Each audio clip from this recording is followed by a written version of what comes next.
So, in our last explainer, we learned that freedom comes from realizing you are the knower, not the things you experience.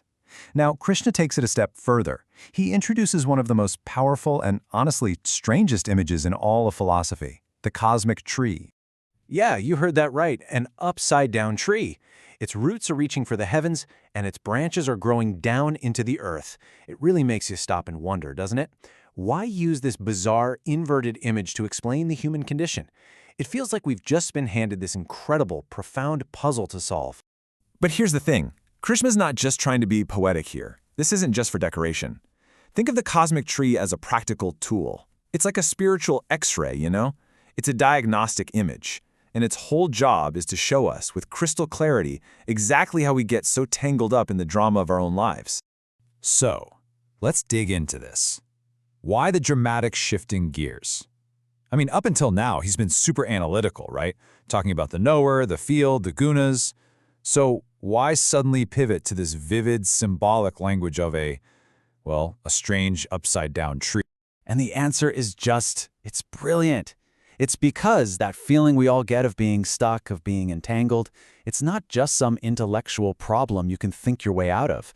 No, it's something you feel in your bones. It's a habit. It's embodied. So this cosmic tree, it's not a map of the universe out there. It's a map of your experience, of how you're living it from the inside right at this very moment. Okay, so that brings us to our second section, roots above, branches below. This is where we're going to really unpack the core meaning of this incredible metaphor and see why the fact that it's upside down, well, that's the whole point. What this image does is it boils everything down to one simple core distinction. You've got the roots up in the unseen world. That's the source of our experience, the cause. And then you've got the branches down here in the visible world. Those are the results, the effects. Getting this division, it's everything. Okay, so what are these roots exactly? Well, they're all those invisible forces that are constantly shaping our lives. We're talking about the deep conditioning from when we were kids, our ingrained tendencies and habits, what the yogis call samskaras, and all those past impressions that are quietly steering our choices when we're not even looking. Basically, they're the unseen source code running our lives.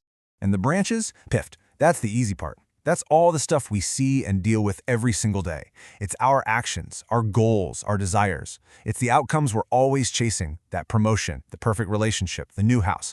And maybe most importantly, it's the identities we wrap around all that stuff. The roles we play as a parent, a professional, an artist, you name it.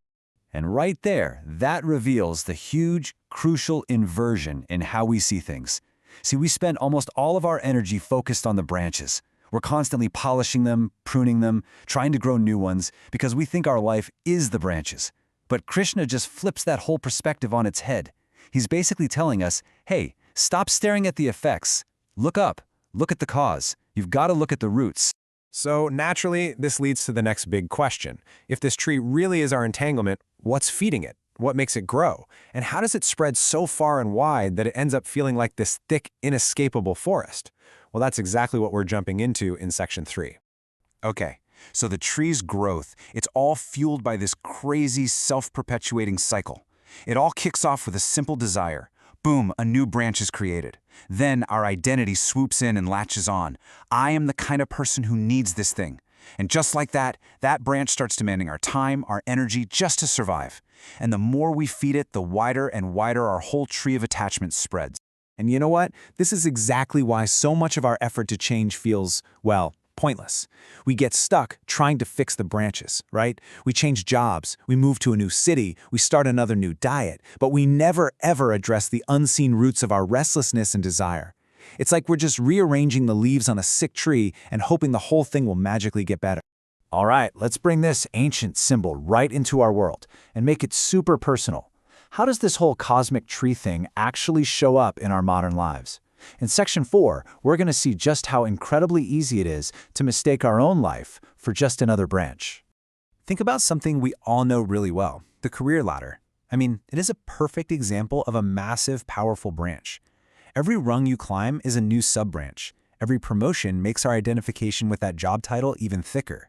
We end up pouring our life force into climbing it, feeling all that pressure and ambition, but we rarely stop to ask, hey, what root desire is actually driving this whole climb in the first place?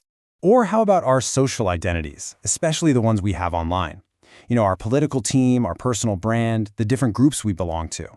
Every single one is a branch we feel this deep need to defend.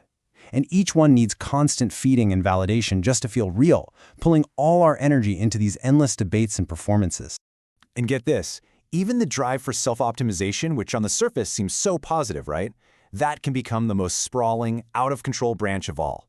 This endless chase for a better body, a more productive mind, a perfect life, it can turn into a huge source of attachment, this relentless cycle of always striving and never ever feeling like we're quite good enough.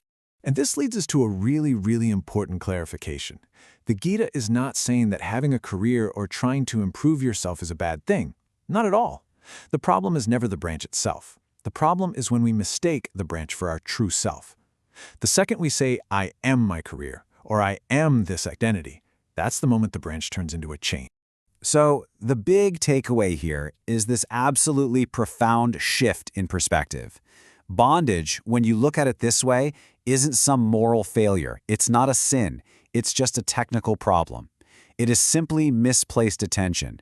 We're just looking in the wrong direction. We're all staring at the visible branches instead of the invisible roots that are causing everything.